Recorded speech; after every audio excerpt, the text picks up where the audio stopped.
Shalom, everyone, from the Integral House of Israel. I'm going to be going over the last Aliyah from Parashah, Tetzaveh. I'll be reading today from the book of Exodus, chapter 30, verse 1 through 10. And I'll also be reading from the book of Hebrews, chapter 8, verse 1 through 6. Plans for the incense altar. Then make another altar of acacia wood for burning incense.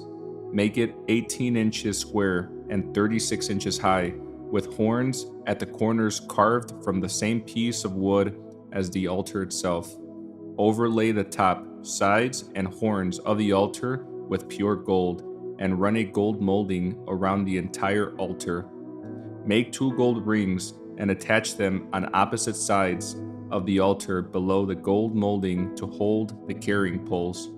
Make the poles of acacia wood and overlay them with gold. Place the incense altar just outside the inner curtain that shields the Ark of the Covenant, in front of the Ark's cover, the place of atonement, that covers the tablets inscribed with the terms of the covenant.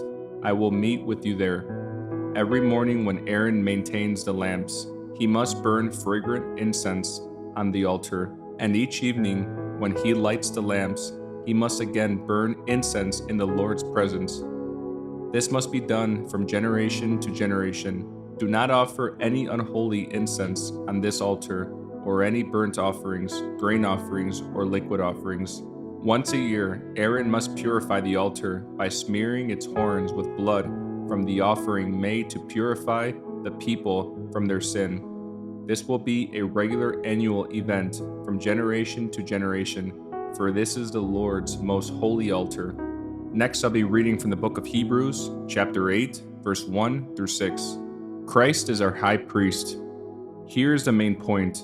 We have a high priest who sat down in the place of honor beside the throne of the majestic God in heaven. There he ministers in the heavenly tabernacle, the true place of worship that was built by the Lord and not by human hands. And since every high priest is required to offer gifts and sacrifices, our high priest must make an offering too. If he were here on earth, he would not even be a priest, since there already are priests who offer the gifts required by the law. They serve in a system of worship that is only a copy, a shadow of the real one in heaven. For when Moses was getting ready to build the tabernacle, God gave him this warning: "Be sure that you make everything according to the pattern I have shown you here on the mountain." But now, Yeshua, our high priest, has been given a ministry that is far superior to the old priesthood, for he is the one who mediates for us a far better covenant with God, based on better promises.